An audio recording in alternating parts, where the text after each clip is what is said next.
गुजरांवाला ने माजी के तमाम रिकॉर्ड तोड़ दिए।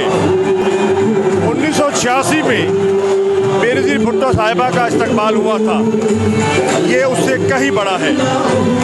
अच्छा कुरैशी साहब, जैसे जैसे काफिला आगे बढ़ता जा रहा है इस्लामाबाद की तरफ, ECL में नाम डलते जा रहे हैं और FIRs होती जा रही हैं, क्या एक्सपेक्ट कर रहे हैं राना सनाउल्लाह से जब आप इस्लामाबाद पहुँचेंगे?